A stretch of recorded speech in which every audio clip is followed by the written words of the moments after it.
¿Qué pensarías si te dijera que el río más poderoso del planeta tiene un hermano oculto bajo tierra? Seguro no me creerías, ¿verdad? Un río que nadie lo ve, que nadie lo cruza, que ningún mapa lo muestra, pero allí está, silencioso, profundo y colosal. Es el río Hamsa, y es apenas uno de los secretos que el Amazonas ha guardado durante millones de años. Pero antes de hablar del río Hamsa, primero tenemos que hablar del río Amazonas. Sí, todos conocemos el Amazonas por su tamaño. Lo aprendimos en la escuela, lo vimos en documentales, pero lo que no nos dijeron es que este increíble río es un mundo entero, un sistema tan vasto y tan antiguo que a veces parece una creación de otro planeta. Y en este video, exploraremos a profundidad el río Amazonas, descubriendo los secretos que guarda bajo sus aguas y los misterios que se han revelado en este imponente río. Así que sin más preámbulos, comencemos. El río Amazonas es casi una selva que cubre una superficie mayor que la India, extendiéndose por Brasil, Colombia, Perú y otros países. Más de 6 millones de kilómetros cuadrados de selva inalcanzable, tan densa que puede esconder ciudades enteras y lo ha hecho. Bajo esa vegetación desbordante, arqueólogos han encontrado algo que nadie esperaba, una civilización perdida. En los llanos de Mojos, una zona que se inunda cada año y parece incapaz de sostener vida humana duradera, investigadores descubrieron restos de estructuras que desafían todo lo que creíamos saber. Ciudades antiguas, caminos rectos que atraviesan kilómetros de terreno, canales, plataformas e incluso ruinas de pirámides, todo cubierto por la jungla durante siglos, todo parte de una cultura olvidada que hoy conocemos como la cultura casarábe. ¿Cómo vivieron allí? ¿Cómo lograron construir todo esto en una zona que pasa meses bajo el agua? Nadie lo sabe del todo. Lo que sí sabemos es que desaparecieron de forma repentina hace unos 600 años y dejaron tras de sí un rompecabezas que apenas comenzamos a entender. Pero mientras la historia antigua duerme bajo la maleza, el presente del Amazonas es igual de fascinante, porque esta selva no solo guarda ruinas, guarda vida y mucha. El Amazonas es, sin duda, el mayor laboratorio biológico del planeta. Aquí habita una tercera parte de todas las especies conocidas por la ciencia y cada año se descubren más. Es como si la evolución hubiera soltado aquí su imaginación sin límites. Ranas diminutas cuyo veneno puede matar con solo tocar su piel. Hormigas, cuya mordedura produce un dolor tan intenso que ha sido comparado con un disparo. Murciélagos, pirañas, anacondas, arañas venenosas que figuran en los libros de récords, y sí, también hay tiburones. Tiburones que nadan río arriba desde el océano, como si el mar se negara a quedarse atrás. Pero hay algo más, algo que parece salido de una leyenda.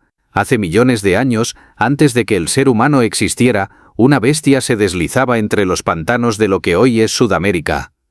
Una serpiente gigantesca, tan larga como un autobús doble. Su nombre era Titan Boa, medía hasta 15 metros, pesaba más de 1 tonelada, podía devorar a un cocodrilo entero sin esfuerzo, y sin embargo, lo más asombroso es que no cazaba grandes presas.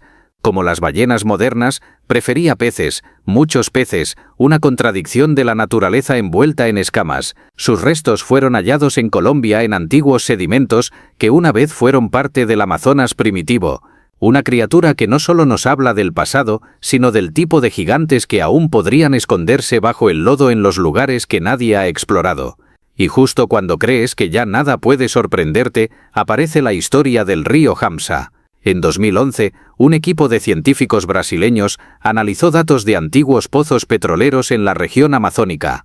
Lo que descubrieron los dejó helados. Bajo la cuenca del Amazonas fluía otro río, uno subterráneo invisible, de casi 400 kilómetros de ancho y 6.000 kilómetros de longitud. El río Hamsa se mueve tan lentamente que casi parece estático, pero su existencia redefine lo que sabemos sobre los sistemas fluviales del planeta. Porque mientras el Amazonas fluye en la superficie, el Hamsa fluye por debajo, como si el mundo tuviera dos niveles, dos versiones, dos realidades. La historia comienza hace unos 80 millones de años, cuando Sudamérica y África aún estaban pegadas, formando un solo supercontinente, Gondwana. En aquella época, un gigantesco sistema fluvial, el Proto-Amazonas, atravesaba la tierra firme desde lo que hoy es Brasil hasta el oeste de África. Era un río transcontinental, tan antiguo que los continentes aún no habían terminado de separarse. Pero el tiempo, como el agua, no se detiene. Hace unos 15 millones de años algo cambió para siempre. La placa de Nazca, empujada desde el fondo del Pacífico, comenzó a deslizarse debajo de Sudamérica. El resultado fue titánico, el nacimiento de los Andes.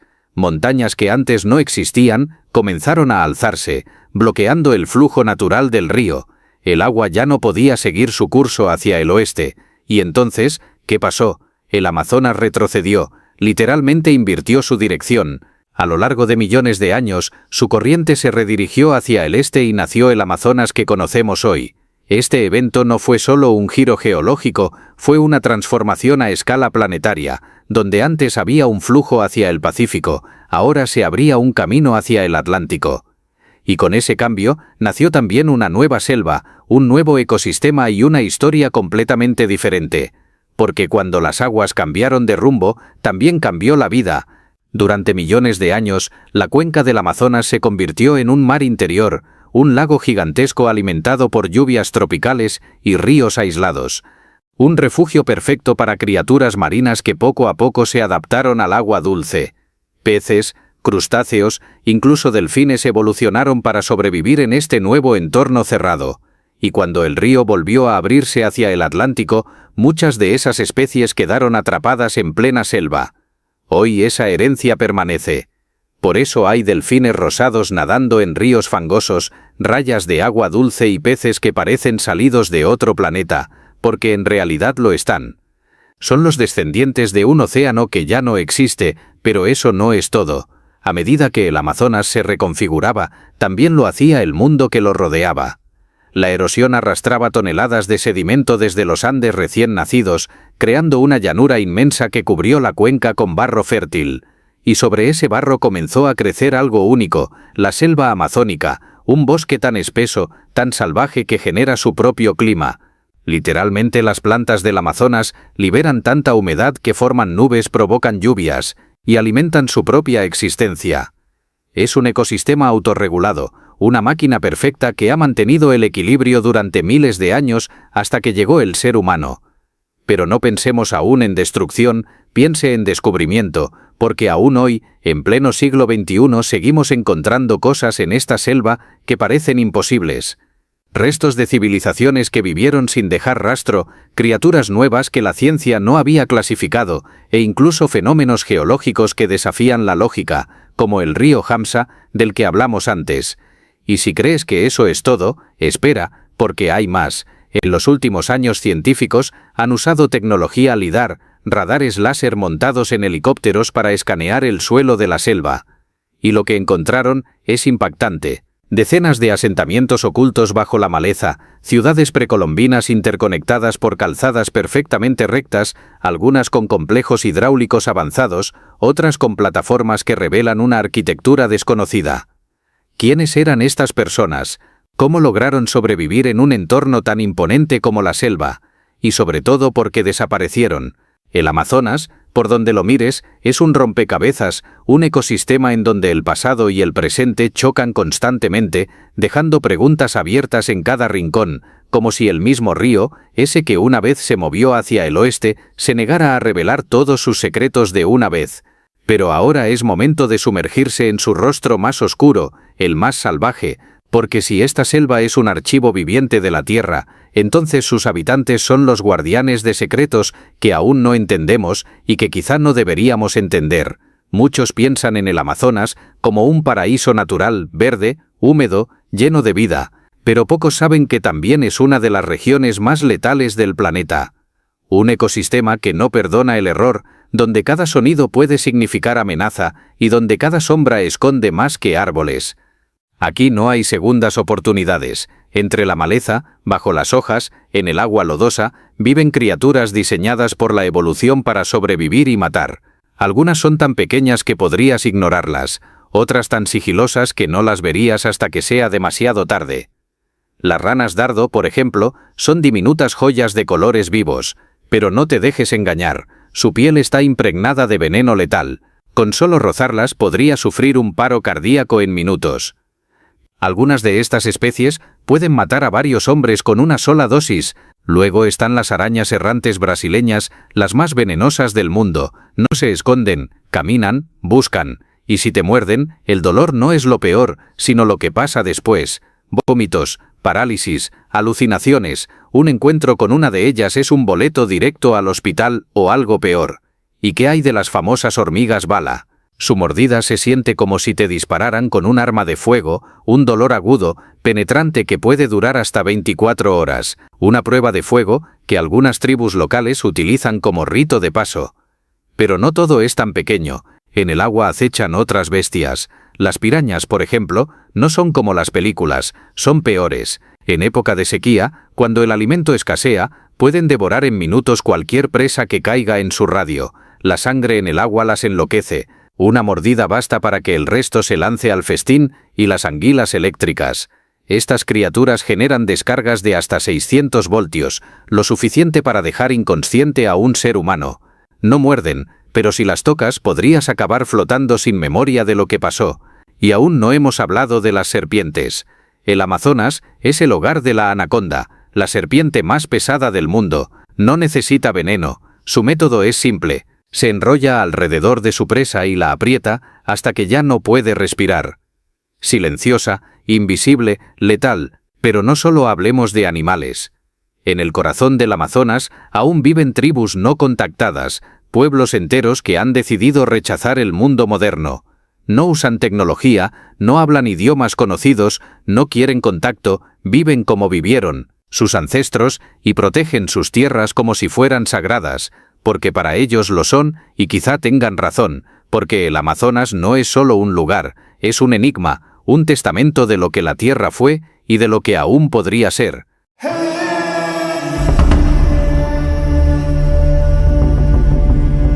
Es posible que el nombre Amazonas tenga raíces más misteriosas de lo que pensamos. A lo largo de los siglos, el nombre del Amazonas ha capturado la imaginación de muchos, pero su origen sigue siendo una incógnita que asombra a todos. En este video, exploraremos algunos aspectos clave sobre el origen del misterioso río Amazonas. ¿De dónde proviene? ¿Quién le dio su nombre? ¿Qué historias y propósitos se esconden detrás de este imponente río y su denominación? ¿Y qué acontecimientos históricos inspiraron el nombre de Amazonas? Así que, sin más preámbulos, comencemos con esta fascinante historia. La respuesta no es tan sencilla, y sus orígenes están envueltos en misterio. Algunos creen que el nombre proviene de una palabra de los pueblos nativos que significa agua que hace ruido. Sin embargo, la historia más aceptada tiene que ver con un acontecimiento histórico que parece sacado de una novela de aventuras. Durante la travesía de Orellana, él y su equipo se enfrentaron a algo tan increíble, tan impactante, que les dio el nombre a las aguas del Amazonas. Y ahora voy a contarte ese relato. Un relato que, para muchos, es el más convincente sobre el verdadero origen de este nombre, el cual ha sido transmitido durante generaciones, un relato envuelto en secretos, mitos y verdades a medias. Una historia que, según muchos, fue la que dio vida al nombre del río más imponente y gigantesco de todos, el Amazonas. Cuenta la leyenda que el origen del nombre Amazonas se remonta a una expedición audaz en busca de riquezas, un viaje tan arriesgado y misterioso como muchos otros de aquella época, pero con un destino que cambiaría la historia para siempre. Un viaje que Francisco de Orellana comenzó sin saber que, a lo largo de esa travesía, su destino cambiaría para siempre, y con él, la historia misma. Un viaje que le daría nombre a un río tan vasto e imponente, conocido hoy como el Amazonas. Originalmente, él era el segundo al mando en una expedición liderada por Gonzalo Pizarro, un hombre que, al igual que su hermano Francisco Pizarro, había soñado con encontrar el oro escondido en las tierras lejanas del continente. Pero el destino tenía otros planes. La expedición, que partió desde Quito, pasó más de un año buscando el tan ansiado dorado y el país de la canela sin éxito. Los hombres estaban agotados, con las provisiones casi agotadas, y la moral se desplomaba con cada día que pasaba sin hallar la fortuna. En ese momento de desesperación, Orellana fue enviado con un pequeño grupo de hombres para buscar alimentos y regresar para continuar la travesía. Lo que no sabían es que, cuando se adentraron en los ríos Coca y Napo, las aguas del Amazonas ya tenían otro destino preparado para ellos. Tras navegar sin rumbo fijo durante días, la expedición se dio cuenta de que no podían regresar. El río no los dejaba volver, y el curso de sus vidas cambió para siempre. Lo que siguió fue una de las travesías más largas y peligrosas jamás registradas en la historia. Fueron 7 meses en los que Orellana y sus hombres navegaron a través de un río que se iba ensanchando cada vez más, llevándolos hacia un océano lejano. ¿Por qué seguir adelante? Porque el Amazonas, con su corriente imparable, parecía ser la única esperanza de supervivencia. Orellana y su grupo no tenían otra opción que seguir hasta el final, sin saber exactamente a dónde los llevaría el agua. Pero la historia no termina ahí. En su viaje, Orellana y sus hombres encontraron algo aún más asombroso, algo que cambiaría la forma en que se contaban las leyendas. En su camino, se toparon con unas mujeres guerreras que luchaban con una ferocidad que hacía que los hombres temieran por sus vidas. ¿Quiénes eran? Los nativos les contaron que eran mujeres muy fuertes y que eran una tribu de guerreras que comandaban a los hombres en la batalla. El testimonio de un misionero dominico llamado Gaspar de Carvajal, que acompañaba a Orellana en la expedición, quedó grabado para la posteridad. Carvajal relató una batalla épica entre los soldados españoles y aquellas misteriosas mujeres, describiendo a las mujeres como muy altas, blancas y fuertes, luchando con arcos y flechas, sin miedo a enfrentarse a los conquistadores. Incluso mencionó que una de ellas logró disparar una flecha que atravesó uno de los barcos de los españoles, demostrando una habilidad y destreza que dejaba a los hombres sorprendidos. Aquellas mujeres misteriosas, según Carvajal, no solo luchaban junto a los nativos, sino que también lideraban en la guerra, enfrentándose a los invasores con una valentía que les valió el nombre de las legendarias guerreras de la mitología griega. La imagen de estas mujeres valientes y poderosas se fusionó con el mito de las Amazonas, y el nombre del río Amazonas pasó a ser sinónimo de una tierra llena de misterios, de historias que desbordaban la realidad y se transformaban en leyendas. Y fue justamente esta parte del relato, difuso, exagerado, quizás hasta inventado, lo que marcaría para siempre la historia del nombre de este río. Un nombre capaz de atravesar siglos. Desde ese momento, los mapas, los libros y la imaginación de todo un continente comenzarían a referirse a este majestuoso río, con un nombre tan poderoso como el mito que lo originó, las Amazonas. Pero aún hay algo más que hace esta historia aún más intrigante. Carvajal también relató que en otro de los pueblos que encontraron en su travesía, habían descubierto una plaza con un edificio inusual, construida sobre 2 leones. ¿Qué significaba esto? ¿Quiénes eran realmente los nativos de esa región? Y lo más importante, si existía una tribu de nativos escondida en las profundidades de la Amazonía, ¿cómo llamaban ellos al imponente río que hoy conocemos como el Amazonas? ¿Acaso le daban un nombre distinto? Ese punto sigue siendo un enigma, porque el idioma y los dialectos de esos pueblos eran completamente ajenos a los que se habla hoy en día, lo que hace aún más difícil desentrañar la verdad. Pero al final, todo esto sigue siendo solo una teoría, una pieza más del rompecabezas que nunca logramos resolver. Ahora bien, con respecto al mito que dio origen al nombre del río Amazonas, existen varios puntos que dejan mucho en qué pensar. ¿Realmente ocurrió el encuentro entre Orellana y esa misteriosa tribu? ¿O tal vez fue todo una exageración? Lo cierto es que, aunque la veracidad de este encuentro sigue siendo incierta, es claro que de esa historia surgió el nombre que ahora lleva este gigantesco río. Y a lo largo de los siglos, la crónica de Gaspar de Carvajal y las historias de Orellana han sido objeto de debate. Muchos se preguntan si las Amazonas realmente existieron como las describió el misionero. Otros afirman que la expedición de Orellana exageró los hechos, o incluso que las Amazonas eran simplemente un mito alimentado por la imaginación de los conquistadores. Pero lo que está claro es que el nombre del río Amazonas se convirtió en un símbolo de lo desconocido, de lo inexplorado y de lo fascinante. La pregunta sigue flotando en el aire.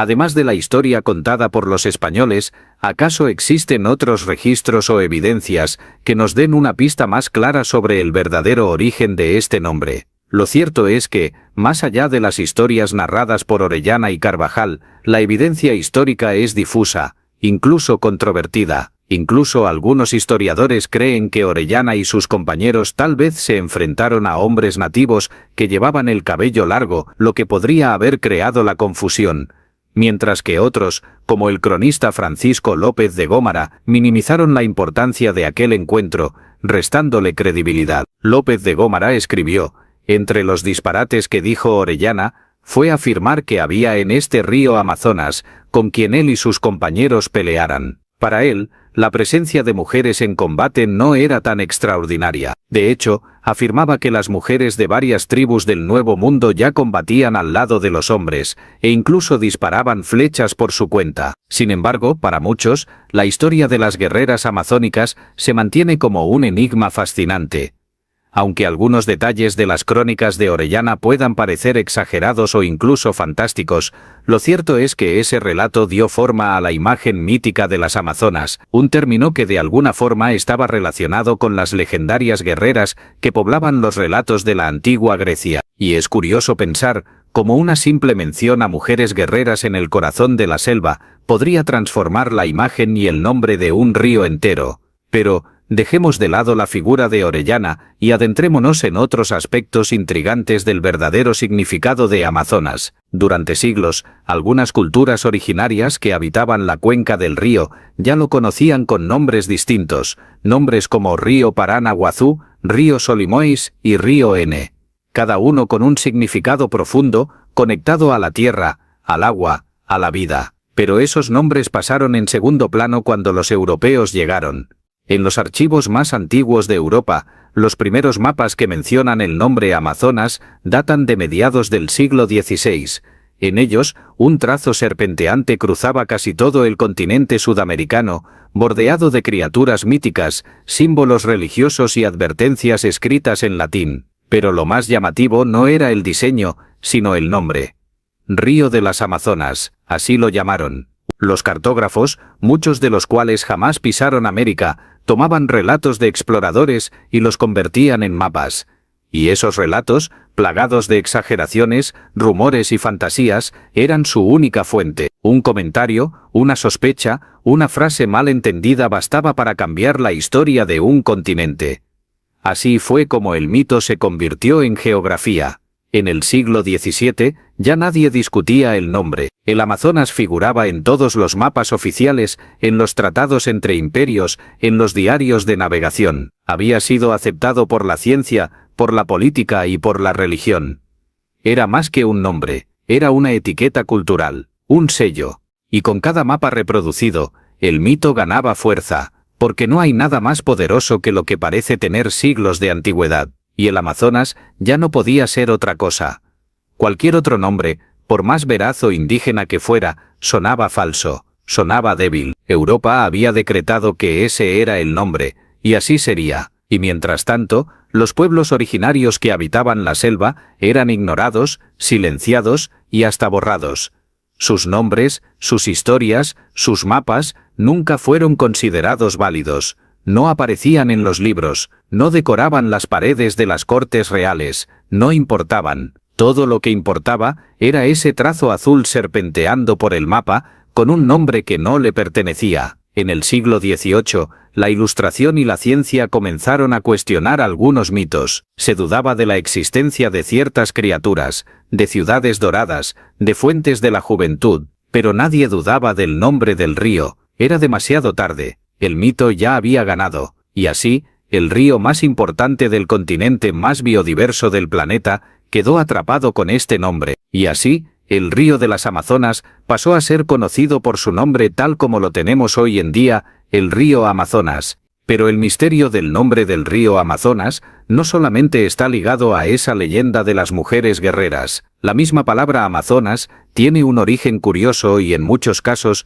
mal entendido. Proviene del griego antiguo, que a través del latín se asocia a la palabra Amazón, que tradicionalmente se era interpretado como sin pecho, debido a una leyenda según la cual las amazonas se quemaban un seno para poder usar el arco con más facilidad. Sin embargo, esta interpretación ha sido desmentida, pues en las representaciones artísticas griegas, las amazonas siempre son mostradas con ambos pechos, lo que contradice esta idea. La etimología de la palabra amazonas, entonces, sigue siendo objeto de debate. Algunos historiadores proponen otras teorías. Una de las más aceptadas señala que proviene de palabras iraníes como amaza, que se traduce como madre fuerte, o amazan, que significa guerreros, lo cual tiene sentido si nos ponemos a pensar en aquellas mujeres guerreras. Sin embargo, lo que parece claro es que, más allá de la etimología, la palabra y el origen del nombre Amazonas, este nombre ha perdurado a través de los años.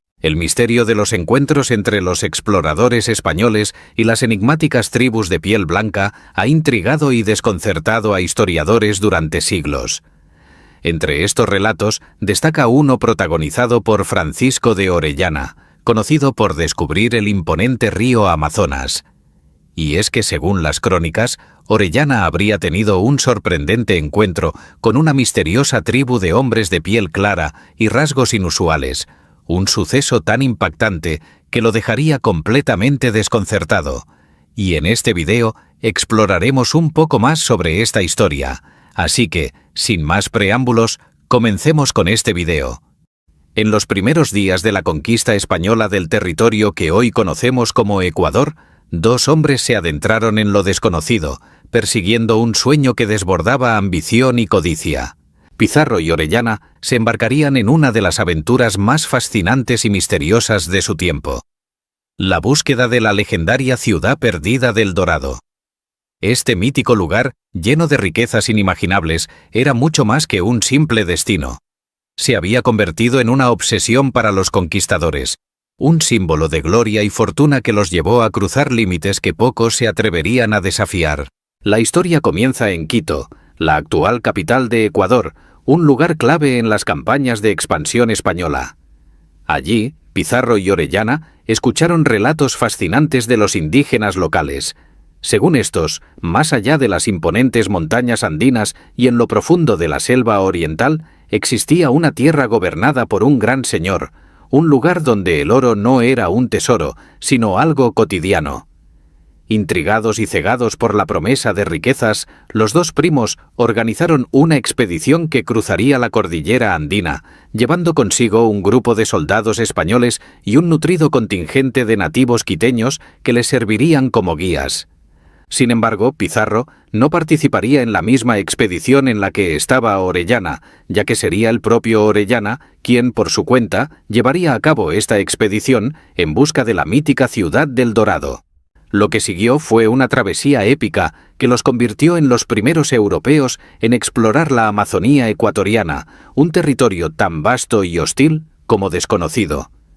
Selvas impenetrables, ríos desbordantes y un clima implacable eran solo algunos de los desafíos que enfrentaron. Pero la promesa del Dorado los impulsaba a seguir adelante, un paso más allá, siempre al borde de lo desconocido. Todo comenzaría como una típica expedición de la época. Hombres hambrientos de riqueza, liderados por un capitán ambicioso, guiados por relatos indígenas que hablaban de un reino repleto de tesoros inimaginables. Los locales les habían advertido que más allá de la selva, en tierras remotas y desconocidas, vivía un pueblo diferente. Hombres de piel blanca, cabellos rubios y largas cabelleras que caían hasta sus espaldas, quienes habitaban ciudades ricas y llenas de tesoros. A primera vista, estos relatos parecían exageraciones, historias inventadas para impresionar a los forasteros. Orellana, como era de esperarse, desestimó estas historias. Pero no pasaría mucho tiempo antes de que esas leyendas tomaran forma y cobraran vida ante sus propios ojos. Mientras la expedición avanzaba, aún cerca de los Andes, pero ya adentrándose en el territorio selvático, ocurrió algo que nadie esperaba. 4 figuras se acercaron al campamento de Orellana. Según las crónicas, no eran como los indígenas que habían encontrado hasta entonces. Su presencia fue descrita como impactante. Eran más altos que cualquier español, con cabellos rubios y piel blanca, características completamente atípicas para los pueblos de la región. Sus ropas eran elaboradas, decoradas con joyas de oro, y su comportamiento denotaba una educación y refinamiento que desconcertaron a los conquistadores. Estos hombres no llegaron como enemigos. Se presentaron con humildad, cargando ofrendas de alimentos para el capitán y sus hombres. Explicaron que eran enviados de un poderoso gobernante, un señor que deseaba conocer a los extranjeros que habían llegado a su territorio.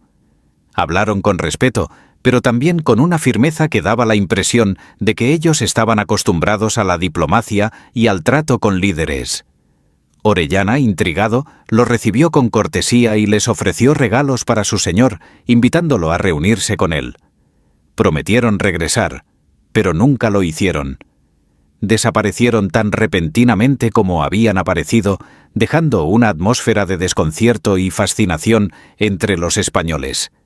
Este encuentro fue breve, pero dejó una huella profunda. Las características físicas de estos hombres, su porte y la riqueza de sus vestimentas parecían desentonar con todo lo que los conquistadores habían visto hasta ese momento en la región. ¿Quiénes eran realmente? ¿De dónde venían? Y, lo más importante, ¿a dónde habían ido? El incidente desató una oleada de especulaciones entre los miembros de la expedición. Algunos comenzaron a creer que estos hombres eran enviados de El Dorado, el mítico reino dorado que tanto anhelaban encontrar. Otros pensaron que podrían formar parte de una civilización oculta, una que había logrado prosperar en el corazón de la selva, aislada del resto del mundo. Las preguntas comenzaron a acumularse. Si estas personas existían, ¿qué más podría estar oculto en la vasta y desconocida Amazonía? Sin embargo, el tiempo no estaba del lado de Orellana. La expedición continuó su marcha, empujada por la necesidad de encontrar recursos y cumplir con su misión. El encuentro quedó atrás, grabado en la memoria de quienes lo presenciaron, como un recordatorio de que la selva no solo era un lugar lleno de peligros, sino también de enigmas que desafiaban todo lo conocido. Francisco de Orellana, impulsado por su insaciable deseo de explorar, tomó una decisión que cambiaría la historia.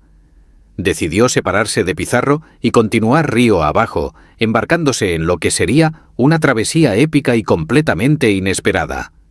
Fue así como, de manera accidental, se convirtió en el primer europeo en recorrer el gigantesco río Amazonas, un descubrimiento que eclipsaría incluso la búsqueda de la ciudad de oro. La travesía de Orellana por el Amazonas fue una prueba de resistencia. El río, con su inmensidad y su furia, presentó desafíos constantes. Los alimentos escaseaban, las tribus locales a menudo se mostraban hostiles, y la selva parecía estar viva, siempre dispuesta a reclamar a quienes se atrevían a cruzar sus dominios. Pero a pesar de todo, Orellana y sus hombres avanzaron, impulsados no solo por la necesidad de sobrevivir, sino también por la esperanza de encontrar algo extraordinario. A lo largo de su recorrido, Orellana y su tripulación encontraron más indicios de civilizaciones avanzadas, pueblos que parecían desafiar la imagen que los europeos tenían de los indígenas de América. Pero el encuentro con los 4 hombres de piel clara y cabello rubio permaneció como el episodio más intrigante de toda la expedición.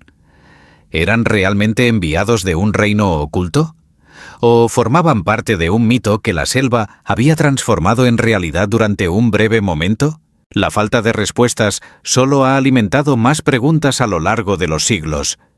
Los relatos de estos hombres, combinados con las leyendas de El Dorado y otras historias similares en la región, han llevado a algunos a especular sobre la existencia de civilizaciones avanzadas en la Amazonía, civilizaciones que podrían haber dejado rastros que aún no hemos descubierto.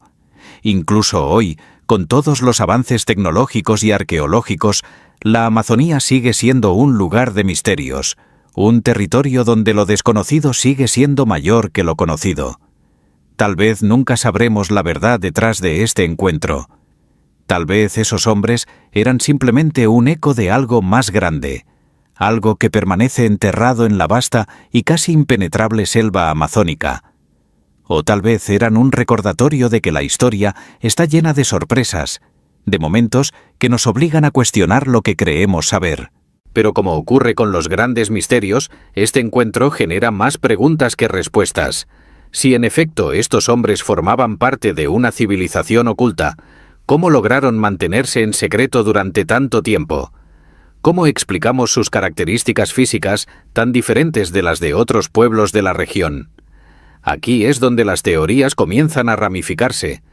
Algunos sugieren contactos precolombinos con europeos, otros especulan sobre influencias genéticas externas, y hay quienes apuntan a una civilización originaria que simplemente se desarrolló de manera aislada en las vastas profundidades de la Amazonía.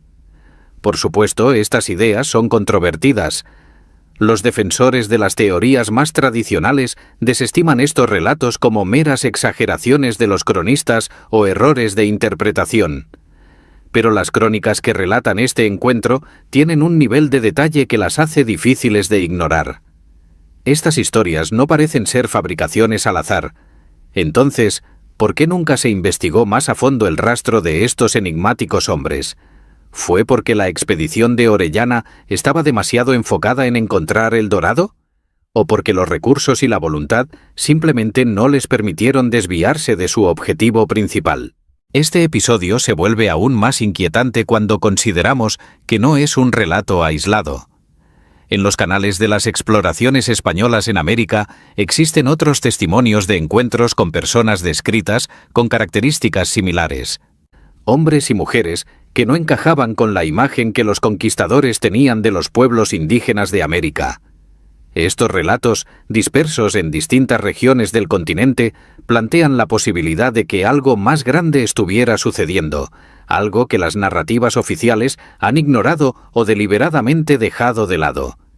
El misterio, sin embargo, sigue vivo, enterrado bajo capas de historia olvidada y en lo más profundo de la selva, protegido por su impenetrabilidad y por el tiempo.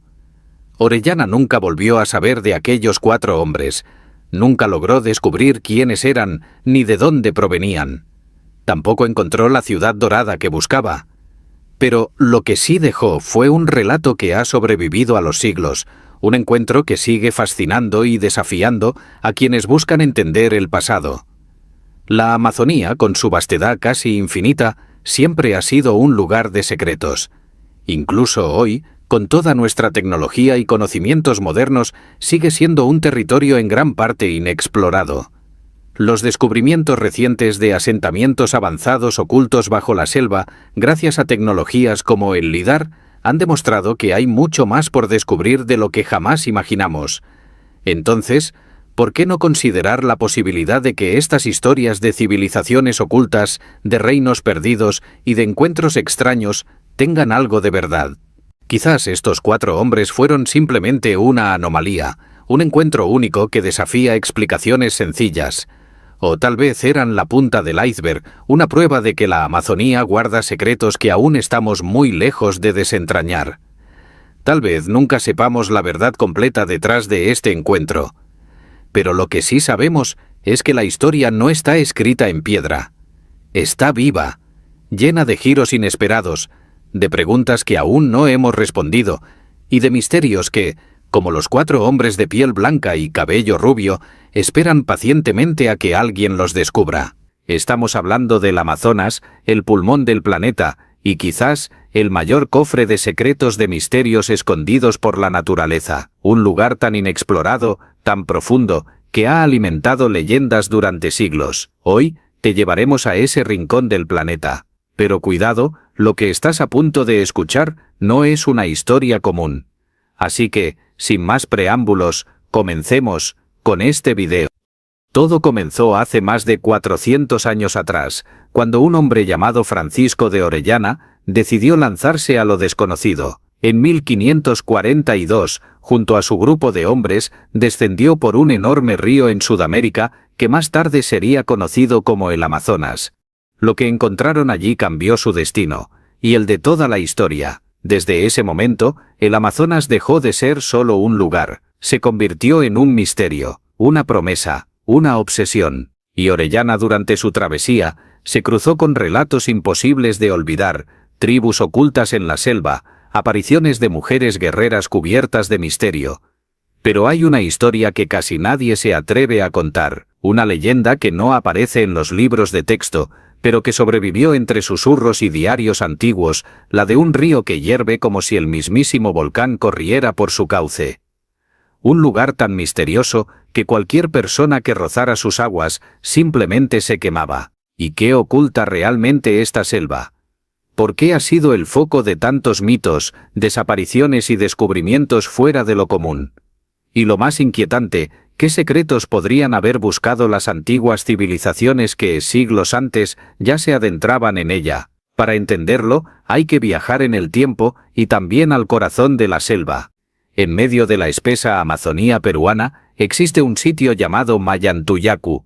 Este lugar ha sido considerado por muchos como uno de los más enigmáticos del mundo. Científicos, viajeros y locales coinciden en algo: allí suceden cosas que simplemente no tienen explicación lógica.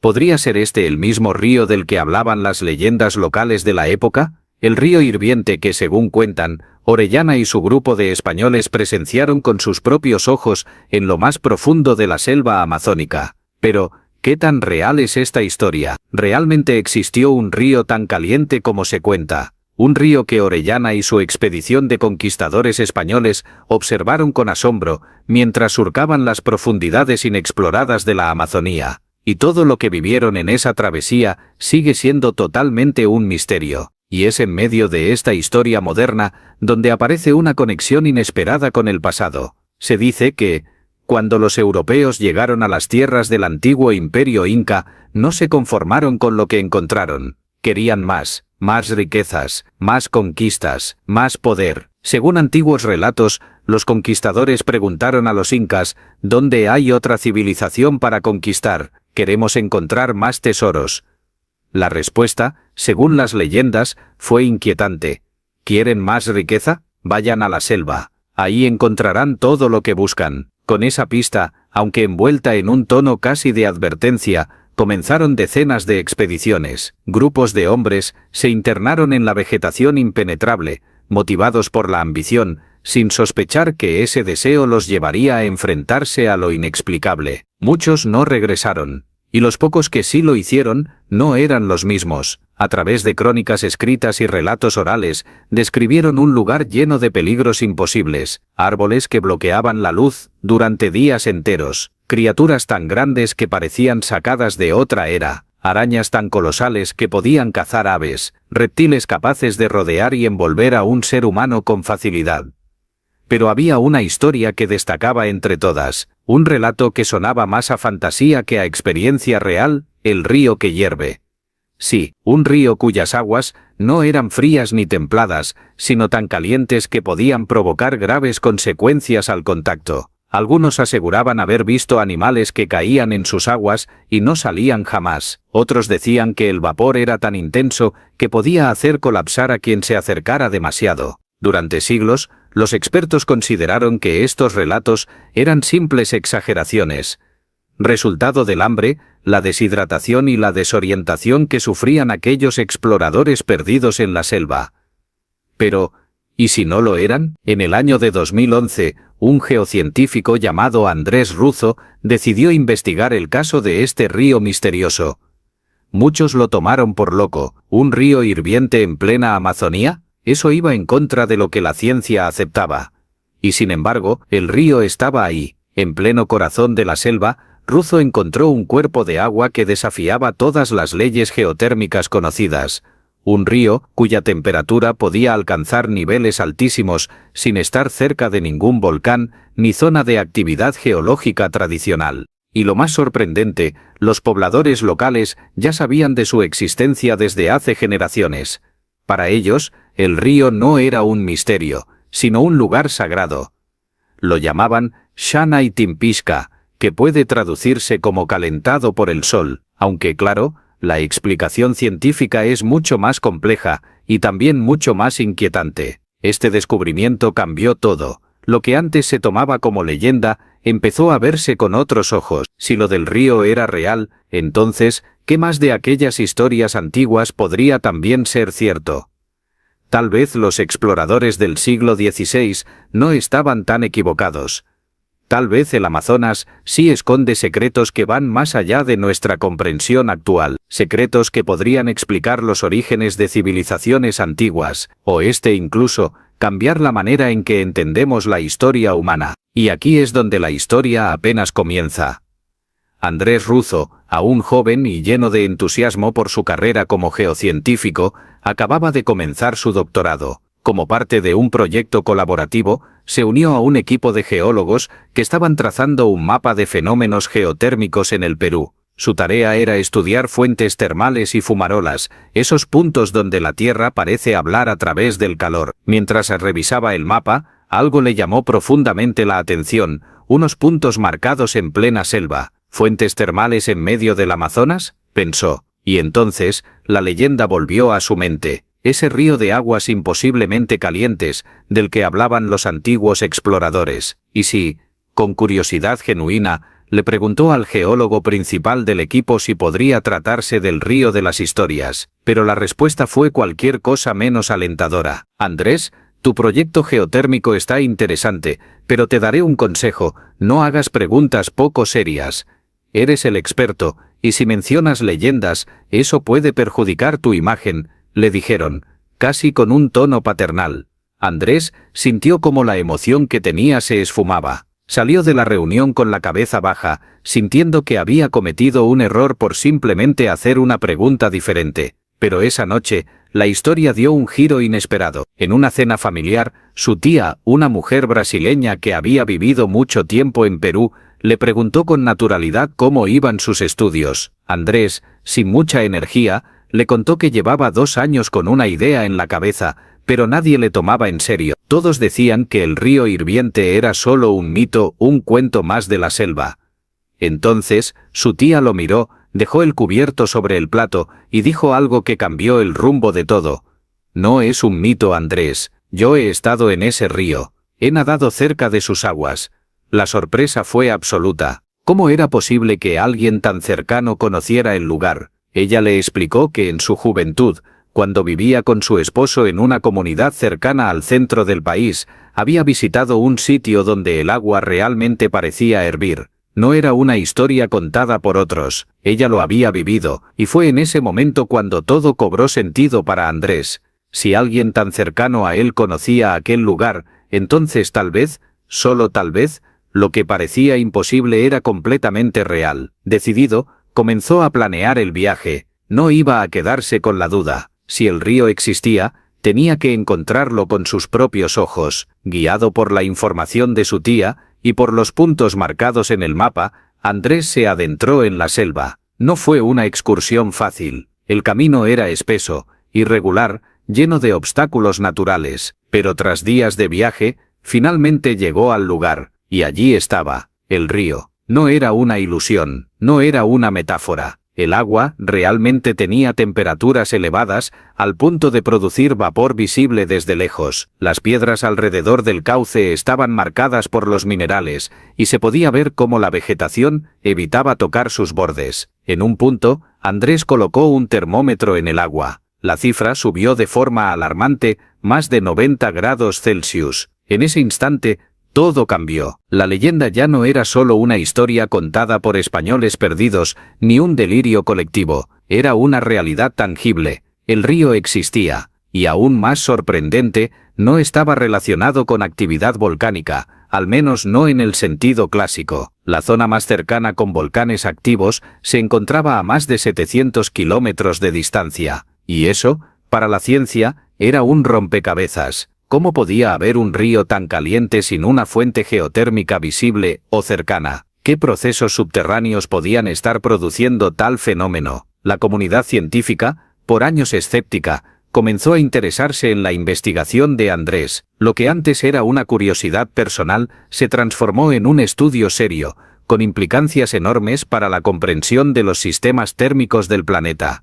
Pero más allá de la ciencia, había algo más, algo profundo. En los relatos de las comunidades indígenas que viven cerca del río, se hablaba del Xanay Timpisca, que se traduce como calentado por el espíritu del sol. Para ellos, este lugar no era solo un fenómeno físico, sino un espacio sagrado, un punto de conexión entre la tierra y las fuerzas invisibles que rigen la naturaleza. Andrés entendió entonces que no solo estaba ante un descubrimiento científico, estaba pisando tierra ancestral, un sitio con historia, con energía, y con un significado que va más allá de cualquier explicación académica. La pregunta ya no era si el río existía. La pregunta ahora era, ¿qué otros secretos guarda el Amazonas que aún no hemos descubierto? Y si esta historia era real, entonces tal vez muchas otras que hemos descartado como mitos también lo sean. El Amazonas guarda más de lo que vemos. Sus misterios no están en los mapas, ni en los libros, están vivos, y esperan a quienes se atrevan a escuchar. Lo primero que notó no fue lo que vio, sino lo que escuchó. Después de casi una hora caminando por la espesura de la selva, con el calor sofocante y la humedad calando en cada fibra del cuerpo, Andrés y su grupo estaban agotados. Pero de pronto, en medio del silencio vegetal, un murmullo comenzó a colarse entre los árboles. Un sonido suave pero constante, como un susurro que venía desde el fondo mismo de la tierra. Entre los troncos gigantes y los lianas que colgaban como cortinas verdes, comenzó a ver pequeñas nubes blancas flotando entre la vegetación. Vapor. Su corazón se aceleró, y entonces, corrió. Descendió la colina con pasos rápidos, casi sin mirar por dónde pisaba, guiado por una mezcla de intuición, emoción y algo que se sentía como destino. Lo que encontró al llegar lo dejó sin aliento.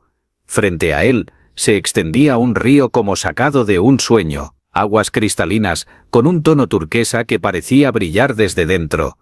Las piedras del lecho eran de un color marfil, suaves y lisas como si hubieran sido pulidas por siglos. A los lados, los árboles formaban paredes vivas de selva densa, y sobre todo eso, un velo constante de vapor, lo cubría todo. Era como estar dentro de un mundo paralelo. Andrés bajó lentamente hacia el borde del agua. Su mente científica luchaba por comprender lo que sus ojos veían.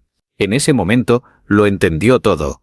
Ese relato, que por años fue descartado como una fantasía para entretener a niños, acababa de transformarse en uno de los hallazgos más impresionantes de la geología moderna, el cual había escuchado sobre los españoles encontrándose con un río hirviente, esa leyenda que lo había intrigado por varios años, porque no se trataba simplemente de agua caliente. Se trataba de la confirmación de que el planeta aún guarda secretos, muchos más de los que creemos. Andrés dedicó los siguientes años a estudiar el río, publicó investigaciones, realizó mediciones con equipos especializados y compartió sus descubrimientos con la comunidad científica. Y poco a poco, lo que fue ignorado al principio comenzó a recibir atención global. Pero aún más importante que la validación académica fue la transformación interna que vivió.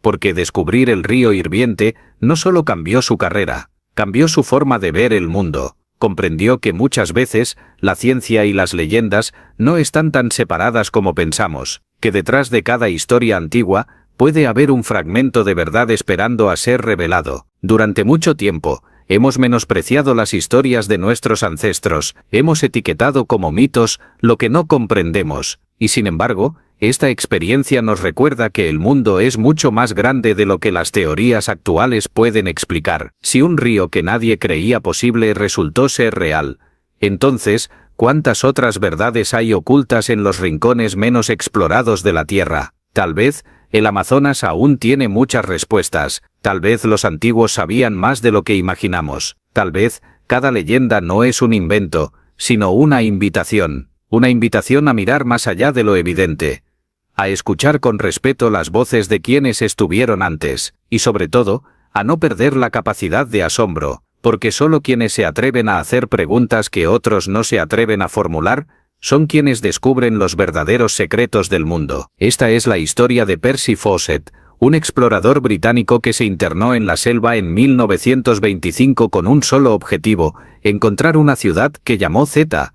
Pero, ¿por qué Zeta? Porque esa ciudad estaba envuelta en leyendas que hablaban de enormes civilizaciones que existieron en lo que hoy consideramos un territorio inhóspito, casi impenetrable. La idea de ciudades antiguas en el Amazonas parecía una locura. Para muchos expertos, la selva tropical era demasiado peligrosa y salvaje para haber albergado grandes poblaciones. A lo largo de este video exploraremos este fascinante tema y desentrañaremos la historia detrás de esta misteriosa búsqueda, así que, sin más preámbulos, comencemos este video. ¿Quién fue Percy Fawcett y por qué su nombre se ha convertido en sinónimo de misterio, obsesión y desaparición inexplicable? Nacido el 18 de agosto de 1867 en la tranquila ciudad costera de Torquay, Inglaterra, Fawcett parecía predestinado para una vida común. Sin embargo, lo que él aún no sabía era que el destino le tenía preparado un camino extraordinario. Su padre era un miembro destacado de la Royal Geographical Society, una de las instituciones científicas más prestigiosas del mundo, y su hermano mayor era un aventurero. Todo eso hizo que se sembrara en él la semilla de la exploración y el misterio. Desde joven, Percy combinó una educación militar rigurosa con un espíritu insaciable por descubrir lo oculto. Una de sus primeras experiencias sería como oficial en la artillería real, y aquí no solo forjaría su carácter, sino que también le enseñarían habilidades vitales como topografía, supervivencia y una disciplina férrea para enfrentar lo impredecible. Pero su verdadero destino estaba en un lugar aún más inhóspito y lleno de secretos, la selva amazónica. En el año de 1906, Fawcett recibió una misión de la Royal Geographical Society que cambiaría su vida para siempre: cartografiar la frontera entre Brasil y Bolivia, una zona oculta para el mundo occidental. Pero pronto sus viajes se convirtieron en algo más que mapas, comenzaron a revelarle historias que desafiaban la lógica y la ciencia. En esas misiones, Fawcett contaba haber visto una anaconda gigantesca de casi 20 metros, un relato que la comunidad científica ridiculizó sin piedad. Pero él no solo hablaba de bestias, describió criaturas extrañas, como un perro con apariencia felina y arañas venenosas, con nombres que solo susurraban los indígenas. Estos encuentros no solo alimentaron su leyenda personal, sino que también lo conectaron más profundamente con la selva y sus enigmas. Pero el verdadero misterio comenzó cuando Fawcett descubrió un antiguo manuscrito portugués, conocido como Manuscrito 512. En él, cazadores del siglo XVIII narraban el hallazgo de ruinas de una ciudad perdida en el interior de Brasil, vestigios de una civilización olvidada. Fawcett se obsesionó con esta historia, convencido de que existía una ciudad llamada Zeta, un lugar escondido entre la vegetación que guardaba secretos capaces de reescribir la historia. Entre los años de 1906 y 1924, Fawcett organizó 7 expediciones, cada una más peligrosa y desafiante que la anterior. A lo largo de estos viajes, estudió la fauna, conoció a numerosas comunidades indígenas y siguió pistas que lo llevaron a creer que Zeta no era una fantasía, sino una realidad oculta bajo siglos de maleza y silencio. Pero la historia tomó un giro inquietante en 1925. Con la esperanza renovada, partió en su 8ª expedición. Fawcett se embarcaba en su 8ª expedición, convencido de que esas leyendas escondían una verdad que nadie más había logrado descubrir. Sin embargo, después de entrar en la selva, simplemente desapareció. Nunca volvió, y por décadas, su destino fue un misterio. Lo que encontró o no encontró, quedó perdido en la espesura de la Amazonía. Durante años, los científicos y arqueólogos dieron por sentado que no había grandes ciudades ocultas en esa jungla. Pero algo cambió en tiempos recientes. Investigadores comenzaron a descubrir estructuras que no parecían obra de la naturaleza: zanjas, montículos, formas geométricas hechas a mano que aparecían esparcidos por toda la selva. Estos hallazgos empezaron a romper con la idea que durante siglos sostuvieron sobre el Amazonas, que la selva era un desierto verde en términos humanos. Ahora, por fin, se estaban revelando indicios de ciudades antiguas, construidas por civilizaciones que habían sido borradas de la historia. Pero, ¿qué ciudades? ¿Quiénes las construyeron? Para encontrar la respuesta, tenemos que mirar hacia otras civilizaciones conocidas de América Latina, como Cusco, la capital del Imperio Inca, famosa por sus murallas gigantes que aún resisten el paso del tiempo. Siglos atrás, en el siglo XVI, cuando los conquistadores europeos llegaron, se encontraron con impresionantes ciudades hechas de piedra, con calles planificadas y barrios organizados. Tenochtitlán, por ejemplo, era la capital mexica, fundada en 1325, una verdadera metrópoli construida sobre un lago. Cusco, fundada alrededor del 1200 después de Cristo, fue el corazón del Imperio Inca, con obras arquitectónicas que hasta hoy son admiradas. Sin embargo, mientras estas ciudades caían en manos de los conquistadores, empezó a surgir otra historia, rumores que hablaban de una ciudad aún más extraordinaria. una ciudad de oro. Se decía que su líder, un gran señor, estaba cubierto constantemente de polvo de oro, y que durante la noche se bañaba en él. Estos relatos, que al principio parecían cuentos de locos, se convirtieron en la leyenda de El Dorado, la ciudad dorada oculta en lo más profundo de la selva amazónica, una promesa de riqueza y misterio que llevó a muchos a aventurarse en la jungla, incluyendo a Percy Fawcett. Las ciudades que los europeos encontraron en América parecían sacadas de un sueño, muros gigantes, templos imponentes, caminos que conectaban pueblos con precisión.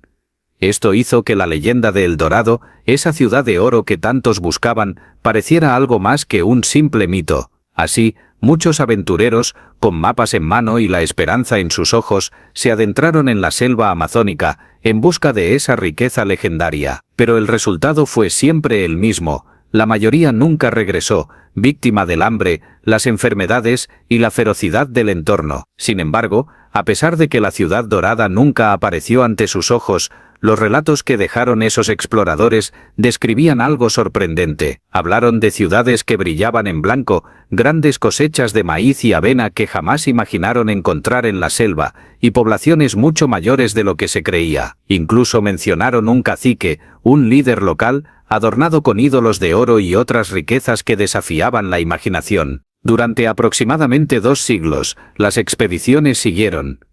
Pero el paso del tiempo y la falta de pruebas concretas hicieron que la leyenda de El Dorado se desvaneciera, enterrada bajo el polvo del escepticismo y el abandono. Para el siglo XIX, la mayoría de los expertos consideraba esta historia como un cuento de viejos, una fantasía sin base real. Pero justo cuando parecía que esta leyenda iba a quedar relegada al olvido, un hombre decidió retomar la búsqueda. Percy Fawcett, el explorador británico, vio en esos viejos relatos una chispa de verdad que nadie más quiso explorar. Durante más de 20 años, Fawcett se lanzó al corazón del Amazonas con un objetivo claro: encontrar las ruinas de esa ciudad perdida. Sus exploraciones se concentraron en 2 grandes zonas, la Amazonía Occidental, que hoy corresponde a Bolivia, y el sur profundo de la Amazonía brasileña. En sus cartas, describió a los pueblos indígenas que encontró como grupos pequeños, aldeas modestas, y en ninguna parte halló vestigios de grandes construcciones de piedra,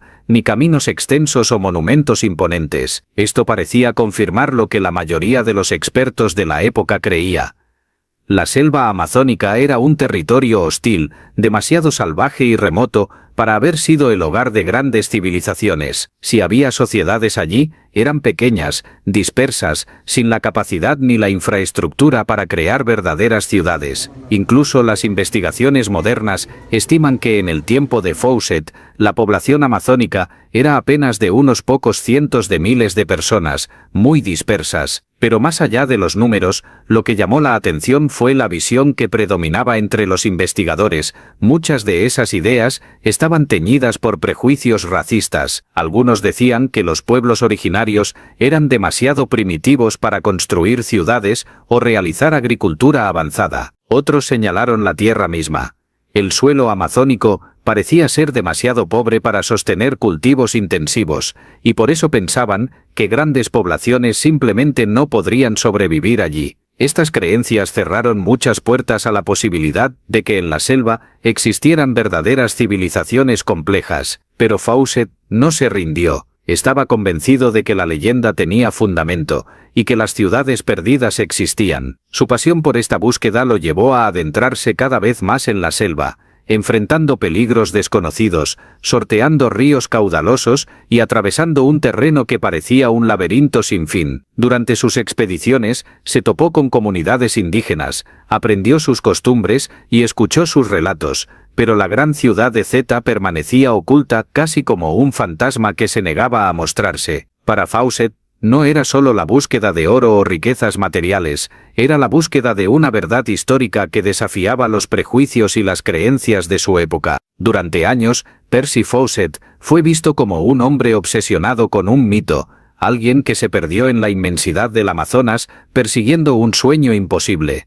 En su última carta a su esposa, él escribió: «No tienes por qué temer ningún fracaso». Con esas palabras, abandonó su campamento en la selva, y nunca más se supo de él. Por décadas, la idea predominante fue que la Amazonía siempre había estado prácticamente vacía, un lugar salvaje y casi deshabitado. Pero, como suele suceder con los grandes misterios, la verdad era mucho más compleja y fascinante de lo que cualquiera había imaginado. El problema era que Fawcett buscaba en el lugar equivocado, o al menos no supo interpretar las pistas que la selva le estaba dejando justo bajo sus pies. En la década de 1960, un descubrimiento revolucionario sacudió el mundo científico. Se encontró un tipo de suelo en la Amazonía que era extremadamente fértil, algo completamente inesperado en medio de una región conocida por su suelo pobre y ácido. A ese suelo le dieron un nombre muy particular: terra preta, o tierra negra. Este suelo contenía niveles de nutrientes mucho más altos que el suelo normal de la selva. La clave estaba en entender cómo se había formado esa tierra negra.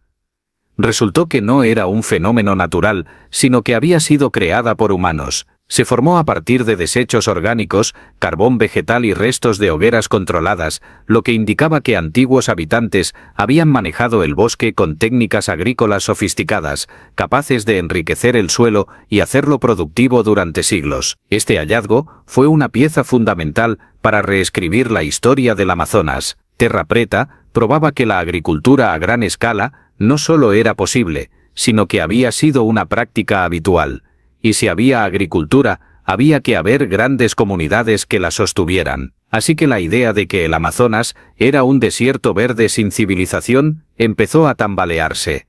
Pero aún faltaba algo más. En los años 90, un equipo liderado por el arqueólogo Michael Heckenberger de la Universidad de Florida hizo un descubrimiento que fue como encontrar la llave perdida de un misterio milenario. Investigaron una serie de largas zanjas a lo largo del río Xingu, en Brasil. Al mapearlas, se dieron cuenta de que no eran formaciones naturales ni simples senderos, eran muros y caminos que formaban un sistema de asentamientos planificados. Lo que encontraron fue impresionante: una red de docenas de aldeas conectadas, organizadas alrededor de plazas centrales y rodeadas de muros de tierra. Este sistema, que ocupaba un área comparable al tamaño del estado de Nueva Jersey, pudo haber albergado hasta 50.000 personas entre los años 1250 y 1650 después de Cristo. Pero lo más sorprendente fue la manera en que estas comunidades coexistían con la selva. Estos asentamientos estaban diseñados para aprovechar los recursos naturales sin destruirlos. Tenían zonas específicas para jardines y huertos, áreas boscosas para la cría de animales y plantas medicinales. Era un equilibrio inteligente, una relación armónica entre humanos y naturaleza que desmentía la idea de una selva impenetrable e invencible. Estas eran, en efecto, las ciudades perdidas del Amazonas. Pero no eran las únicas. En décadas recientes se han descubierto muchas más evidencias de grandes asentamientos a lo largo de toda la cuenca amazónica. Hay trincheras que datan del año 200 al 1200 después de Cristo, indicando comunidades de hasta 60.000 personas, un tamaño que superaba al de muchas ciudades europeas de la misma época. En Bolivia, tecnologías satelitales modernas permitieron descubrir restos de grandes edificios en forma de U, asentados sobre pirámides de 22 metros de altura. Estos hallazgos muestran que la región estaba habitada por sociedades complejas, con estructuras ceremoniales y urbanas sorprendentes. Esta nueva evidencia ha llevado a los expertos a un consenso revolucionario. La Amazonía fue en algún momento el hogar de millones de personas que construyeron ciudades y redes sociales sofisticadas, muy distintas a lo que hasta ahora se pensaba. Entonces, ¿por qué Fawcett no encontró nada de esto? La respuesta tiene que ver con la devastación que trajo la llegada de los europeos en el siglo XVI. Se estima que entre el 80 y el 95% de la población indígena murió debido a enfermedades como la viruela y el sarampión, traídas por los colonizadores. Esta catástrofe demográfica borró casi por completo a estas civilizaciones. Además, Fawcett no vio ruinas de piedra porque las construcciones amazónicas no eran como las de Cusco o Tenochtitlan. En lugar de piedra, los indígenas usaban madera, tierra y otros materiales orgánicos que se descomponen con el tiempo y que la selva rápidamente cubre y hace desaparecer bajo su densa vegetación. Lo que hoy vemos como un paisaje salvaje, lleno de vegetación impenetrable y suelos pobres, en realidad es el resultado de siglos de abandono y la rápida recuperación natural de un territorio que fue cuidadosamente diseñado y manejado por humanos. Estas ciudades desaparecidas nos muestran que la selva y las culturas humanas alguna vez coexistieron en un equilibrio delicado, una relación que apenas comenzamos a comprender y valorar. ¿Qué ocurrió cuando Ford, conocido por su genio industrial, decidió conquistar la selva más imponente del planeta? Esta no es una historia cualquiera, es una historia llena de sueños, locura, secretos y tragedias. Y si quieres descubrir cómo es que Henry Ford intentó conquistar la Amazonía, quédate viendo este video, porque esta historia te sorprenderá profundamente. En la década de 1920, Ford, con recursos casi infinitos, se lanzó a crear una utopía en medio del corazón de la Amazonía. Lo que comenzó como una visión de progreso, terminó desatando una cadena de desastres, enfermedades desconocidas, revueltas inesperadas y un choque brutal entre el hombre y la naturaleza. Antes de sumergirnos en esta aventura selvática, hay que entender quién era realmente Henry Ford. No solo fue el hombre que puso un automóvil en cada hogar americano, sino alguien con ideas tan fuertes que rayaban en la obsesión. Vivía a solo unas millas de donde nació, en una granja cerca de Detroit, y desde allí moldeó un imperio. Pero Ford no era un visionario amable.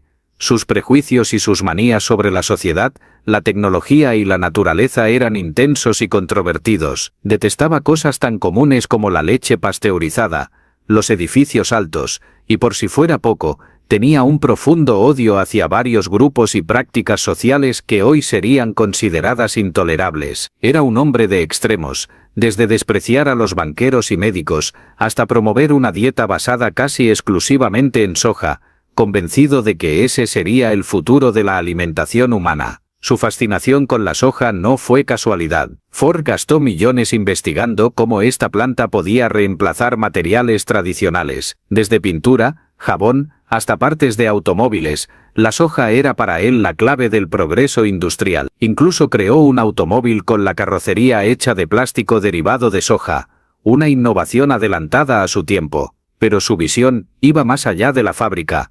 Quería cambiar el mundo natural. Así que, cuando surgió la oportunidad de controlar una de las materias primas más valiosas para su imperio automotriz, el caucho, Ford no dudó. Y seguro te estarás preguntando, ¿por qué el caucho? Porque sin caucho, sus autos no podrían rodar. El control del caucho significaba controlar el futuro de su industria. Pero aquí está la trampa. El caucho amazónico estaba bajo una amenaza invisible. Una enfermedad que nadie imaginaría venir, el cual era el tizón foliar sudamericano, y esto arruinaba las plantaciones al atacar los árboles, y haciendo imposible su cultivo masivo. Mientras tanto, en Asia, los británicos y holandeses prosperaban con plantaciones libres de esa plaga. Esta realidad colocó a Ford en un terreno complicado, tanto literal como figuradamente. Entonces, Ford decidió lanzar una apuesta audaz, comprar un enorme terreno en la selva amazónica, un lugar inmenso, pero con condiciones poco ideales. El terreno estaba lejos de la zona más fértil, con un clima más seco, suelos arenosos y acceso fluvial limitado, pero ni eso frenó su ambición.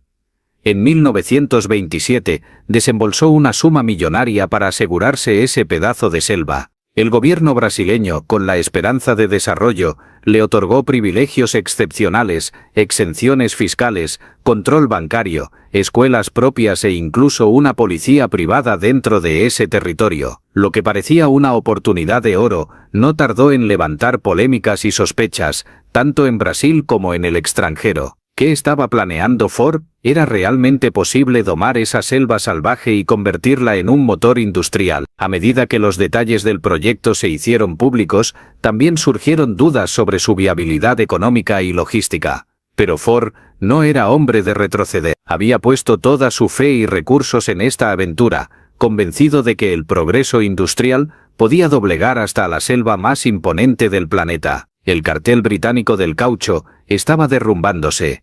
Los precios, que antes parecían inamovibles, empezaban a caer por una razón simple: la producción había aumentado demasiado y el mercado ya no podía sostener esos valores elevados. Los expertos le dijeron a Henry Ford que comprar caucho en el mercado era la opción más inteligente, la menos riesgosa, la más lógica. Pero Ford no estaba interesado en lo lógico ni en lo fácil. Para él, esto era una batalla entre su voluntad y la naturaleza misma. Ford estaba decidido a ganar esta pelea, a demostrar que la industria podía domar cualquier territorio, por remoto y hostil que fuera. No estaba solo en su fe. Muchos brasileños veían en este hombre la esperanza de transformar la región y mejorar sus vidas. Ford tenía fama mundial por pagar a sus trabajadores el sueldo de $5 diarios, una cifra que parecía un sueño para quienes vivían con escasos recursos en la Amazonía. En los años siguientes, la Amazonía era un lugar donde el tiempo parecía haberse detenido.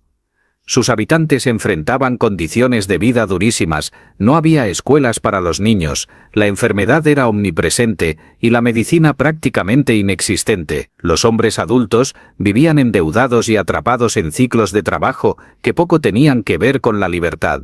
La mayoría apenas sobrevivía, dependiendo de la extracción de caucho salvaje y la agricultura de subsistencia. Ford leía estos informes y veía una misión clara: debía rescatar a estos hombres, no con discursos, sino con dinero en efectivo. Creía profundamente en algo que él llamaba el poder transformador del salario. Su teoría era sencilla y revolucionaria para la época: un trabajador bien pagado no solo sería más feliz, sino también más productivo. Cuando Ford llegó a la región, muchas comunidades originarias de la zona ya se habían desplazado hacia ese lugar, dando paso a migrantes con recursos limitados que vivían de la extracción del caucho, la pesca y empleos temporales en los barcos. La visión de Ford era transformar esta zona remota en un gran centro industrial moderno, llevando inversión y desarrollo donde antes predominaban el aislamiento y la falta de oportunidades. Algunos brasileños respaldaban esta idea. Para ellos, Ford representaba la esperanza de superar las dificultades de la región y preservar la selva de un futuro incierto. En ese entonces, el diario estadounidense, The Washington Post, describió el sueño de Ford no solo como la producción de caucho, sino también como la formación de hombres para Ford, un nuevo tipo de trabajador moderno, disciplinado y justamente remunerado. Pero Ford no solo buscaba un negocio. Para él, esta era una cruzada personal, un intento por salvar una visión de América que creía que estaba desapareciendo, una América que él mismo había ayudado a moldear con la industrialización y su famoso modelo T. Este automóvil no era solo un vehículo, era el símbolo de una revolución que había transformado la sociedad. Ford quería recrear ese sueño en la selva amazónica, y es por esa misma razón que decidió comprar tierras en la Amazonía brasileña, nombrando a su gran proyecto como Fordlandia. Pero, sin embargo, la realidad empezó a mostrarse mucho más dura que su visión idealizada. En la concesión de Fordlandia ya vivían alrededor de 75 familias. No era solo cuestión de comprar tierras y plantar caucho. Estas comunidades pequeñas, junto con grupos indígenas, no estaban dispuestas a ser desalojadas sin luchar. Era un no rotundo. Mientras tanto, se difundió un rumor que atrajo a miles de migrantes con escasos recursos de distintas regiones de Brasil, todos buscando la promesa de un trabajo bien pagado. Con ellos llegaron sus familias, que improvisaron viviendas en el terreno y fomentaron la creación de comercios informales, bares, burdeles y casas de juego, aparecieron casi de inmediato. Pero estas comunidades crecientes trajeron también sus problemas. Las enfermedades, que ya eran un enemigo latente, se propagaron rápidamente. La malaria y la fiebre amarilla se convirtieron en amenazas constantes. Un médico enviado por Ford para inspeccionar los burdeles descubrió que la mayoría de las personas de allí sufrían enfermedades y en lugar de ayudarlos, optaron por esperar que simplemente se marcharan. Las condiciones sanitarias eran deplorables y la atención médica insuficiente. El sistema de salud local ya estaba muy frágil y quedó rápidamente abrumado. La esperanza de Ford por crear un paraíso industrial se convirtió en una pesadilla social. Fordlandia, en lugar de ser la ciudad modelo que había imaginado, se transformó en un barrio marginal. La selva no solo era un enemigo físico, sino también un símbolo del caos y la fragilidad del proyecto. Las picaduras de víboras y otros animales peligrosos eran comunes y la mortalidad entre los trabajadores era alarmante. Mientras tanto, las tensiones crecían, y las familias dependían de Ford y su empresa, pero el ideal de progreso chocaba con la dura realidad del aislamiento. La promesa de progreso empezaba a desmoronarse lentamente, y con ella, la leyenda de Ford como salvador de la Amazonía. La selva amazónica era un entorno difícil y desafiante, porque entre sus árboles se encontraban hormigas, avispones, murciélagos y hasta jaguares, lo cual muchas de ellas causaban problemas a las comunidades que vivían cerca de ahí. En un incidente, por ejemplo, la asistente del gerente general fue mordida por un caimán mientras se bañaba en el río. Estos son uno de los tantos casos que pasaban por aquella época. Ya para finales de 1929, en Fordlandia se habían registrado alrededor de 90 fallecidos.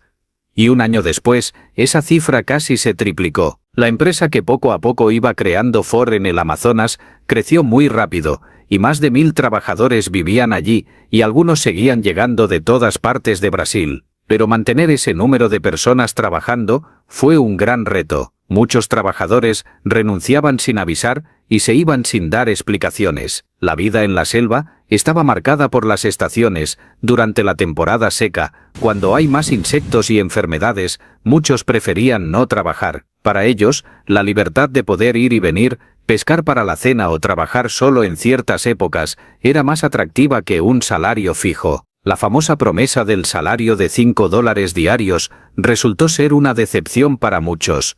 En realidad, el pago era menor, y además, la economía local funcionaba mucho con crédito, lo que limitaba el valor del dinero en efectivo. Si Ford pagaba poco, no atraía trabajadores. Si pagaba mucho, muchos se retiraban una vez que tenían lo suficiente para vivir algunos meses sin trabajar, y la rotación del personal era muy alta. Para mantener activos 2000 puestos, debían contratar a 6000 personas al año.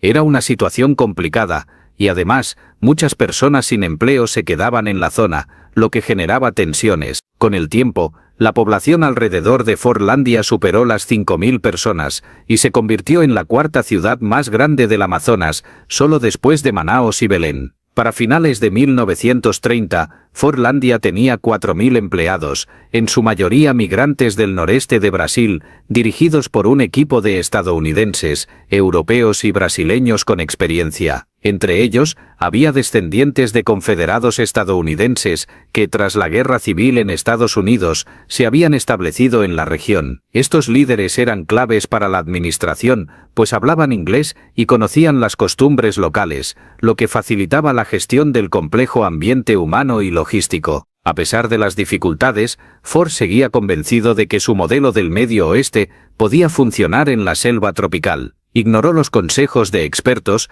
y diseñó casas con planos típicos de Michigan, que no eran adecuadas para el clima amazónico. Los pisos elevados, buenos para climas fríos, resultaban muy calientes en la humedad de la selva. Los techos de metal, cubiertos con asbesto, irradiaban un calor que un sacerdote local describió como más intenso que el fuego mismo. Esto no era Michigan, era la selva amazónica. Con su enorme diversidad, los ríos de Fordlandia tenían más especies de peces que todos los ríos de Europa juntos. El director Werner Herzog, hablando sobre su película Fitzcarraldo del año de 1982, resumió bien el desafío que representa la Amazonía.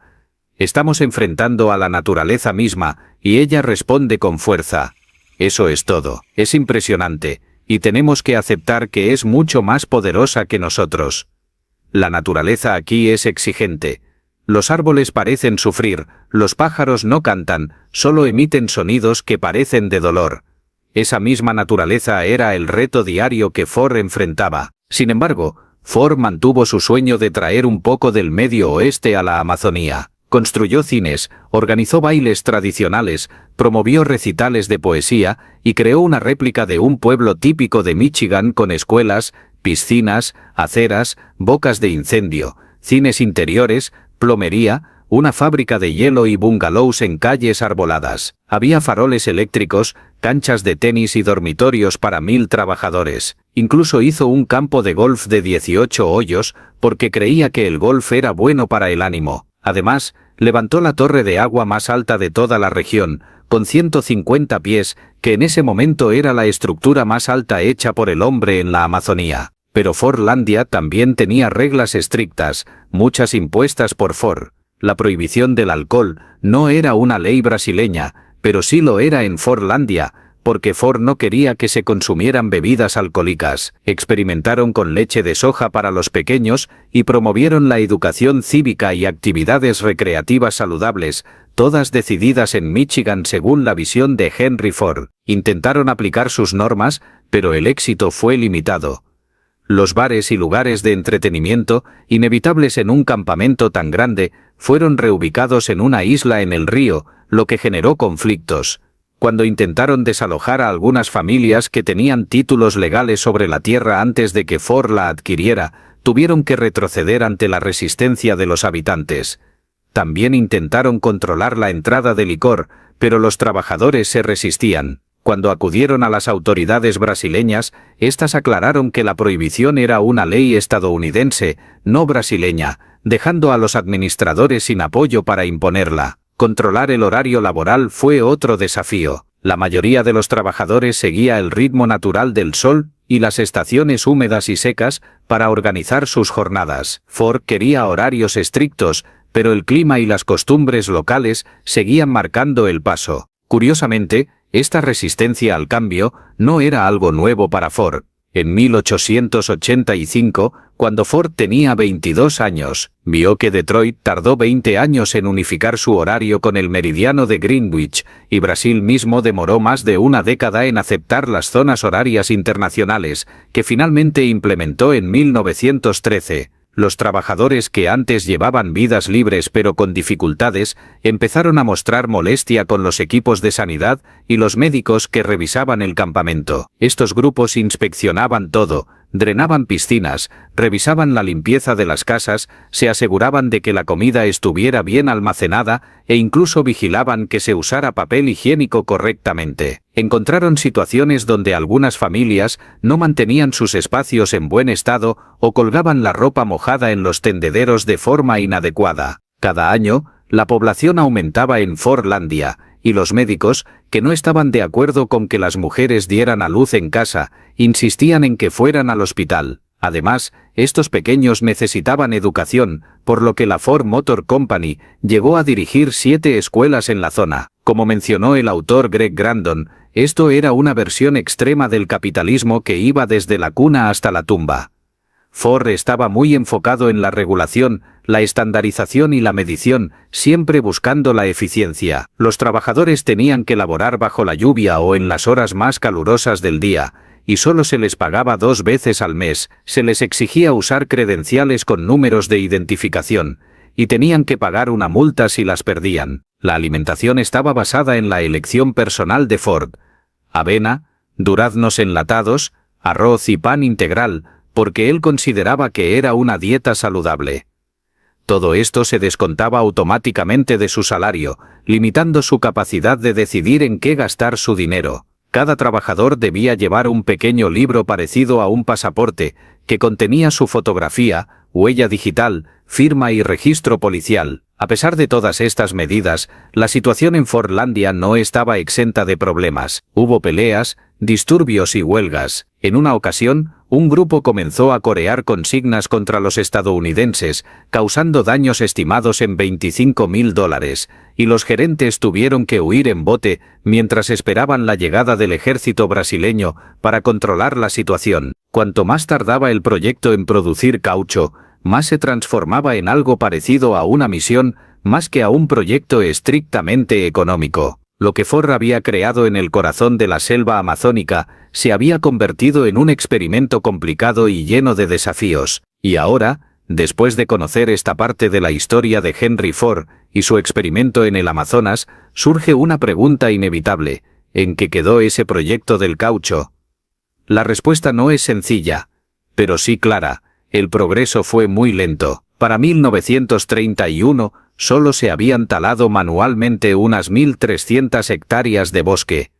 A ese ritmo, tomaría casi 1000 años plantar toda la concesión. Al principio, usaron semillas locales, pero estas resultaron inadecuadas. Las laderas taladas perdían la capa superior del suelo con las lluvias, y el sol quemaba las hojas de las plántulas. Durante los primeros 5 años, no había ningún especialista en agricultura tropical ni en el cultivo del caucho, y nadie pensó en consultar a los habitantes locales, quienes conocían mejor el terreno. Pero eso fue apenas el inicio de los problemas. La tala de árboles del bosque provocó un crecimiento excesivo de algas en los arroyos que atravesaban la finca.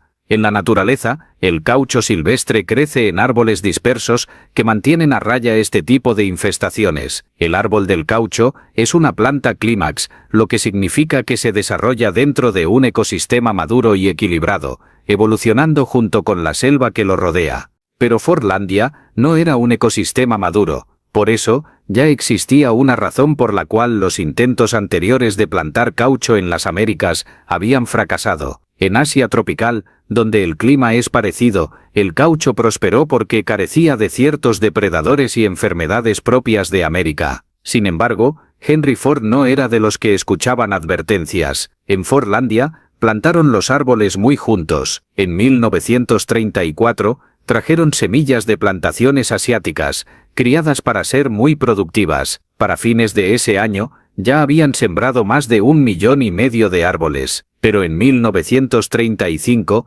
las copas de los árboles empezaron a tocarse, creando las condiciones perfectas para el tizón foliar sudamericano, una enfermedad a la que la variedad asiática era especialmente vulnerable. Ford intentó ganarle a la selva, pero la naturaleza siempre tiene la última palabra. En 1945, Henry Ford II, nieto del fundador y nuevo líder de la compañía, decidió abandonar el proyecto. Para entonces, habían invertido $10 millones y no habían logrado explotar el caucho. Vendieron Fortlandia y Belén al gobierno brasileño por $500,000. Muchos trabajadores ni siquiera supieron que los estadounidenses se iban hasta el día que abordaron el barco. Y a pesar de todo el esfuerzo y la inversión, Henry Ford II ya no quiso visitar Fortlandia. Sin duda, Fortlandia fue un fracaso en términos industriales. Sin embargo, en una irónica vuelta del destino, Ford tenía razón en algo. Aunque hoy en día la gente no use mucho el caucho para hacer trajes, la soja, que él tanto promovió, es uno de los cultivos más importantes en Brasil. En 2013, Brasil se convirtió en el mayor exportador mundial de soja. El primer envío de látex llegó a Brasil desde Singapur, pero el país sigue dependiendo del caucho importado para cubrir sus necesidades. Con el fin del auge del caucho, ¿qué pasó con la Amazonía? Los pueblos indígenas que sobrevivieron o escaparon disfrutaron de casi 50 años de relativa tranquilidad. La región estuvo protegida durante medio siglo más. La medicina avanzó desde la selva. Los barcos de metal no necesitaban mástiles de madera tropical. Cultivos como el café, arroz, algodón y azúcar se desarrollaron mejor en otras regiones de Brasil o en Estados Unidos y el Caribe. Lo que quedó en la Amazonía fueron principalmente pescadores a pequeña escala y agricultores que usaban métodos tradicionales. La mayoría de la población ahora era de origen mixto, y los primeros colonos que se adaptaron aprendieron muchas costumbres de los indígenas, reemplazándolos en las orillas de los ríos principales. Prácticamente no había agricultura ni caminos. Los ríos eran las principales vías de transporte. Como señala el historiador John Hemming, los colonos e inmigrantes afectaron gravemente a los pueblos indígenas con enfermedades y conflictos, pero demostraron ser incapaces de controlar las fuerzas de la naturaleza y vivir de manera sostenible en esa región. Así, la naturaleza continuó su curso exuberante y turbulento, sin mayor intervención humana por algunas décadas más. Al final, la Amazonía era un lugar muy diferente. La población indígena había disminuido considerablemente, pero el impacto ambiental fue relativamente moderado. Y la gente ha intentado obtener beneficios económicos de la Amazonía durante más de 300 años, pero sin éxito sostenible. Sin embargo, en la segunda mitad del siglo XX, esa situación empezó a cambiar. Así que ahí lo tienes, la historia de cómo Henry Ford quiso conquistar la imponente Amazonía. Y si te gustó esta historia y quieres saber más sobre los misterios del pasado, no olvides suscribirte a este canal, porque la historia está llena de sorpresas y estamos aquí para poder aprender cada día.